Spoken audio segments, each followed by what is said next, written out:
Kung gusto nyo ng matibay na basketball shoes, Curry shoes, mabibili lamang sa halagang $2,499. I-click lamang ang link sa comment section. Napanalunan ng Sacramento Kings ang DeMar DeRozan sweepstakes at nakuha siya sa isang sign and trade deal kasama ang Chicago Bulls. Ayon sa NBA insider na si Adrian Wojnarowski, ang Kings ay nakipag-trade kay Harrison Barnes, Chris Duarte, draft capital at pera upang makuha si DeRozan sa isang kasunduan na kasama rin ang San Antonio Spurs. Ang Sacramento Kings ay nakuha ang free agent guard na si DeMar DeRozan sa pamamagitan ng isang 3 taon na may halagang $74 million na sign and trade na kasama ang paglipat kay Harrison Barnes patungo sa San Antonio Spurs ayon sa mga mapagkukunan ng ESPN. Ang Kings naman ay ipinagpalit si guard Chris Duarte, 2 second round draft picks at pera sa Chicago Bulls bilang bahagi ng kasunduan din ayon sa mga mapagkukunan. Mga detalye sa buong trade: Kings makukuha si DeMar DeRozan, Bulls makukuha si Chris Duarte, 2 second round picks, pera. Spurs makukuha si Harrison Barnes, unprotected 2031 pick swap. Malaking panalo ito para sa Kings. Hindi sila nagbigay ng masyadong assets upang makuha si DeRozan at pinirmahan siya sa isang napaka-reasonable na 3 taong $74 million deal. Ang 15-year NBA veteran ngayon ay bumubuo ng isang matatag na Big 3 kasama sina De'Aaron Fox at Domantas Sabonis. Tumataas na ang edad ni DeRozan dahil siya ay 34-year-old na, ngunit nag-average pa rin siya ng 24 points, 4.3 rebounds, 5.3 assists, 1.1 steals at 0.6 blocks bawat laro para sa Bulls noong 2023-24. Ang 6-time All-Star ay nagtapos din bilang runner-up kay Stephen Curry para sa Clutch Player of the Year, isang magandang karagdagan. Ang Kings ay ang may pinakamahusay na opensa sa NBA noong 2022-23 season, ngunit bumaba ang performance noong 2023-24. Meron silang offensive rating na 116.4 noong nakaraang season na nag-rank lang sa ika-13 sa NBA. Ang pagbaba na yon ang malaking dahilan kung bakit hindi nakapasok ang Kings sa playoffs. Natapos nila ang season bilang ika-9 na seed sa West na may record na 46-36 at natalo sa New Orleans Pelicans sa final play-in game sa 105-98. Sa pagkuha kay DeRozan, umaasa ang Kings na makabalik bilang elite team sa West. Magagawa ba nila ito? Mahirap sabihin ng tiyak, lalo na't napakalakas ng kompetisyon sa conference sa kasalukuyan. May ilang issue pa rin ang Kings sa depensa at tila umaasa sila na ang kanilang opensa ang magpapabagsak sa kalaban bawat laro. Maaari nilang magawa ito at sa pakikipagtulungan ni DeRozan kay Fox na nanalo ng CPOY noong 2023, inaasahan na magiging magaling sila sa late game situations. Para sa Bulls, nagsimula na ang isang malaking rebuild.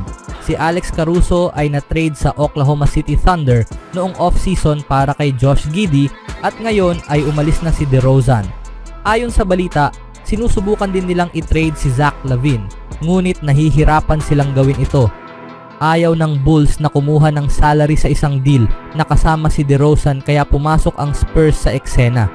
Sila ang tatanggap kay Harrison Barnes na may 2 taon at $37 million pa sa kanyang kontrata. Para sa pagtanggap sa kontratang iyon, nagbigay ang Kings ng isang 2031 unprotected pick swap sa Spurs. Nag-average si Barnes ng 12.2 points, 3.0 rebounds, 1.2 assists, 0.7 steals at 0.1 blocks bawat laro para sa Kings nung nakaraang season. Siya ang ikalawang notable addition sa Spurs matapos nilang makuha si Chris Paul sa free agency. Magagawa kaya nila ang playoffs? May pagdududa, ngunit tiyak na magiging mas mahusay silang team kaysa sa nakaraang season. Anong masasabi niyo mga kaibigan? Sa ibang balita naman mga kaibigan, tinapos ng Warriors ang weekend na bahagi sa California Classic Summer League sa pamamagitan ng isang karaniwang 92-68 na panalo laban sa Los Angeles Lakers nitong Lunes sa Chase Center. Ito ang ikalawang sunod na malupit na panalo ng Warriors, kasunod ng 39-point na panalo laban sa Miami Heat noong linggo. 3 players ng Warriors ang nagtala ng double figures, kung saan si Ethan Thompson ay nag-ambag ng 22 points, si Daequan Plowden ng 18 at si Mantas Rubstavicius na may 12. Ang Lakers first round draft pick na si Dalton Knecht ay nagtapos na may team high na 12 points. Wala sa laro si Bronny James na idineklarang out bago ang laro dahil sa pamamaga sa kanyang kaliwang tuhod. Narito ang tatlong obserbasyon mula sa isang laro kung saan dominado ng Golden State ang bawat quarter. Ang coach ng Warriors Summer League na si Anthony Vereen na nagsisilbing player development coach sa ilalim ni Steve Kerr sa Golden State ay nagpapakita ng solidong mini resume para sa mas mataas na posisyon. Naipalabas niya ang kanyang mga players na magpakita ng malaking enerhiya sa depensa, isang bagay na hindi laging nakikita sa Warriors noong nakaraang season. Ang Lakers ay limitado sa 25% shooting mula sa field, kabilang ang 11.8% mula sa 3-point line. Ito ay matapos nilang limitahan ang Miami Heat sa 28.9% shooting mula sa field, kabilang ang 25.8% mula sa 3-point line. Oo, ito ay Summer League kung saan ang desperasyon ay nagtutulak ng sipag, kung saan bawat players ay gustong magpahanga. Ngunit bukod sa ilang magulong sandali, ang mga prinsipyo ng depensa sa ilalim ni Vereen ay solid, lalo na para sa isang team na nakapag-ensayo lamang ng 2 beses. Si point guard Reece Beekman ay pumirma ng 2-way contract ilang araw na ang nakararaan. Si Pat Spencer ay naglaro sa ilalim ng 2-way deal noong nakaraang season at maaaring makakuha ulit. Iyon ay nag-iiwan ng isa pa para sa Warriors na kumuha ng isang player. Sina Thompson at Plowden, parehong hyperactive wings, ay tila nasa dual pursuit. Parehong nagpakita ng husay sa pag-score at paglalaro ng depensa na puno ng pride sa weekend. Si Thompson, 25-year-old, ay nanguna sa scoring para sa Warriors sa ikalawang sunod na laro at sa pagkakataong ito ay kumuha ng game high na 11 rebounds.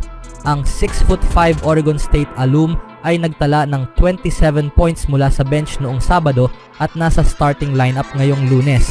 Bukod sa kanyang 14 points, si Plowden, isang 25-year-old, ay kumuha ng 8 rebounds at nag-block ng 2 shots. Ginagamit niya ang kanyang athleticism at 6'6", 215-pound na katawan upang umatake sa rim, ngunit kaya rin niyang mag-shoot ng 3 ball. Si Knox II ay patuloy na hinahabol ang kanyang pangarap. Pinili ng New York Knicks bilang 9th overall sa 2018 NBA Draft bago si Mikal Bridges at Shai Gilgeous-Alexander, at 24 pick bago kay Jalen Brunson. Si Kevin Knox ay papasok sa year 7 na umaasang magpapatuloy ang kanyang NBA dream. Ang 6'7" wing ay na-trade ng New York sa Detroit, na na-trade naman siya sa Portland at na-waive siya ng 19 days matapos siyang napag-sign. Bumalik siya sa Pistons, 3 buwan matapos ay na-trade siya sa Jazz, na na-waive siya kinabukasan. Ngayon, pagkakataon na ng Golden State na bigyan siya ng tsansa. Ang debut ni Knox ay medyo kasiya siya, 7 points sa 3 of 10 shooting, kabilang ang 1 of 5 mula sa 3-point range, na may 5 assists at 4 na rebounds sa 19 minutes. Ang kanyang pinakamalaking nakikitang asset ay ang kanyang pagiging willing passer. Sa sumunod na balita naman mga kaibigan, si Anthony Davis ay nagkaroon ng pagkakataong makapaglaro kasama si Stephen Curry sa unang araw ng scrimmages ng Team USA's training camp para sa 2024 Olympics at talagang nagustuhan niya ang karanasan.